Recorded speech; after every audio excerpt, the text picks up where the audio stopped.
ಬೇಡಬೇಕಾದ್ರೆ ನಾವು ಹೋದರೆ ಏನು ಮಾಡ್ತೀವಿ, ಅದು ಕೊಡು ಇದು ಕೊಡು ಅಂತ ಕೇಳ್ತೀವಿ. ಆದರೆ ದೇವರ ಹತ್ರ ಹೋದರೆ ಏನೂ ಕೇಳಬಾರದು ಅಂತನ್ನುವಂಥದ್ದನ್ನು ದೊಡ್ಡವರಿಂದೇ ನೋಡಿ ಕಲಿಬೇಕು. ಎಲ್ರಿಗೂ ನಾವೇನು ಮಾಡ್ತೀವಿ, ದೇವರ ಹತ್ರ ಹೋದರೆ ಏನು ಕೇಳ್ತೀಯಪ್ಪ ಅಂತ ಕೇಳಿ, ನನಗೆ ಉದ್ಯೋಗ ಬೇಕು ಅಂತ ಕೇಳ್ತೀನಿ, ಮದುವೆ ಆಗಬೇಕು ಅಂತ ಕೇಳ್ತೀನಿ, ಓದಬೇಕು ಅಂತ ಕೇಳ್ತೀನಿ, ಏನು ಬೇಡ ಜ್ಞಾನ ಭಕ್ತಿ ವೈರಾಗ್ಯವನ್ನು ಕೊಡು ಅಂತಾದರೂ ಕೇಳ್ತೀನಿ. ಅಂತೂ ಕೇಳದೆ ವಾಪಸ್ ಬರೋದಿಲ್ಲ, ಬರಿಗೈಯಲ್ಲಂತೂ ಬರೋದಿಲ್ಲ. ಆವಾಗ ವಾದಿರಾಜರು ಒಂದು ಪದ್ಯದಲ್ಲಿ ಹೇಳುವಾಗ ಹೇಳ್ತಾರೆ, ಏನಂದರೆ, ಕಾಮನ್ನ ಬಾಧೆಯ ತಾಳಲಾರದೆ ಕಂಡ ಕಾಮಿನಿಯರನೆ ಕೂಡಿ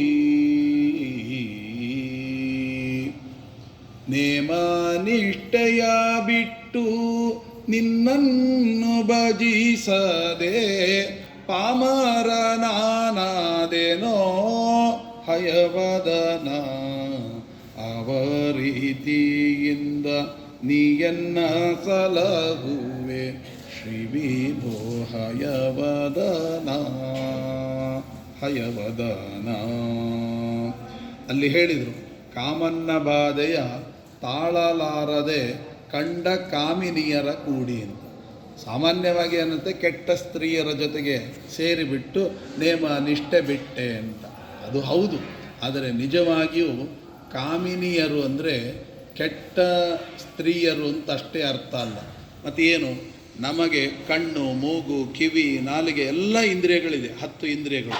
ಅದರೊಳಗೆ ಬೇರೆ ಬೇರೆ ವಿಷಯ ರುಚಿಗಳನ್ನು ಹುಟ್ಟಿಸಿ ನಮ್ಮನ್ನು ದಾರಿ ತಪ್ಪಿಸ್ತಾವಲ್ವ, ಅಂತಹ ವಿಷಯ ಸುಖ ಭೋಗಗಳಿಗೆ ಕಾಮಿನಿಯರು ಅಂತ. ಆ ಕಾಮಿನಿಯರ ಜೊತೆಗೆ ಸೇರಿಕೊಂಡು ನಾಲಿಗೆ ಹೇಳ್ತದೆ ಪಾನಿಪುರಿ ತಿನ್ನು ಅಂತಂತದೆ, ಇದು ನೋಡಿದರೆ ಅಶ್ಲೀಲ ಗೀತೆಗಳನ್ನು ಕೇಳುವಂಥದ್ದೇ, ಕಣ್ಣು ನೋಡಿದರೆ ಅಶ್ಲೀಲ ದೃಶ್ಯಗಳನ್ನು ನೋಡು ಅಂತ ಹೇಳುತ್ತೆ. ಹೀಗೆ ಎಲ್ಲ ಇಂದ್ರಿಯ ಕಾಮಿನಿಯರು ಇವೆಲ್ಲ ಕರ್ಕೊಂಡು ಹೋಗಿ ನೇಮ ಬೇಡ, ನಿಷ್ಠೆ ಬೇಡ, ಎಲ್ಲ ಬದಿಗೊತ್ತಿ ಆಯಿತು. ಏನಂದರೆ ಅವು ಬೇರೆ ಬೇರೆ ಬೇರೆ ಬೇರೆ ಕಡೆಗೆ ಕರ್ಕೊಂಡು ಹೋಗ್ತವೆ. ಹೀಗೆ ನಮ್ಮನ್ನು ದಾರಿ ತಪ್ಪಿಸೋದು ಇಂದ್ರಿಯ. ಹಾಗಾದರೆ ಮತ್ತೆ ಏನು ಮಾಡಬೇಕು? ದೇವರ ಹತ್ರ ಹೋಗಿ ಕೇಳಿ ನೋಡಿ. ಅವರು ದೇವರು ಮುಂದೆ ನಿಂತು ಬಿಟ್ಟು ಕಾಮಿನಿಯರ ಕೂಡಿ ನೇಮ ನಿಷ್ಠೆಯ ಬಿಟ್ಟು ಪಾಮರನಾದೇನು. ಹೌದಯ್ಯ, ಮುಂದೆ ಏನು ಮಾಡಬೇಕು? ಅಂಗನೆಯರಲ್ಲಿ ಅಧಿಕ ಮೋಹದಿಂದ ಅದನ್ನು ಬಿಟ್ಟೆ ಮತ್ತೆ ಏನು ಮಾಡಬೇಕು? ಕೊನೆಗೆ ಹೇಳ್ತಾರೆ, ನೀನು ಕೊಡೋದಾದರೆ ನೀನು ಕೊಡೋದನ್ನು ಇಟ್ಟುಕೊಳ್ಳಿಕ್ಕೆ ಪಾತ್ರೆ ಬೇಕಲ್ಲ, ಅದೆಲ್ಲ ತೂತು. ಆ ತೂತು ಏನು ಅಂತ ಹೇಳಿದೆ. ಈಗ ಆ ತೂತನ್ನು ನೀನು ಮುಚ್ಚು. ಹೇಗೆ? ಹೀನ ಗುಣಗಳೆಲ್ಲ ಹಯಮೂಕ ದೇವನೇ ವರ್ಜಿಸುವಂತೆ ಮಾಡೋ. ಅಂದರೆ ಮೊದಲು ನನ್ನಲ್ಲಿರತಕ್ಕಂಥ ದೋಷವನ್ನು ನಿವಾರಣೆ ಮಾಡು, ಆಮೇಲೆ ನಿನ್ನನ್ನು ಧ್ಯಾನಿಸುವಂತೆ ಮಾಡೋ ಹಯವದನ ಅಂತ ಅಲ್ಲಿ ಹೇಳಿದ ಹಾಗೆ ಆಡಿನಲ್ಲಿ ದೇವರ ಹತ್ರ ಹೋದರೆ ಮೊದಲು ಕೇಳೋದನ್ನು ಬಿಡಬೇಕು. ಯಾಕೆ ಕೇಳಬಾರ್ದು?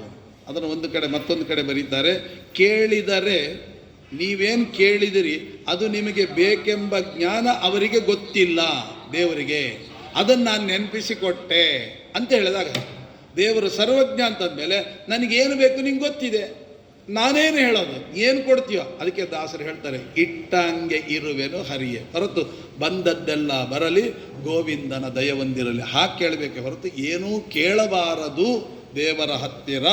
ನೀ ಏನು ಕೊಡ್ತೀಯೋ ಅದನ್ನು ನಾನು ಸಂತೋಷದಿಂದ ಸ್ವೀಕಾರ ಮಾಡುವಂತೆ ನಾನು ಬದುಕಬೇಕು ಅಂತನ್ನುವಂಥ ಗುಣವನ್ನು ದಾಸರ ಕೃತಿಯಲ್ಲಿ ನಮಗೆ ಕಾಣ್ತದೆ ಅಂತ ಅನ್ನೋದನ್ನು ನಾವು ತಿಳ್ಕೊಳ್ಬೇಕು.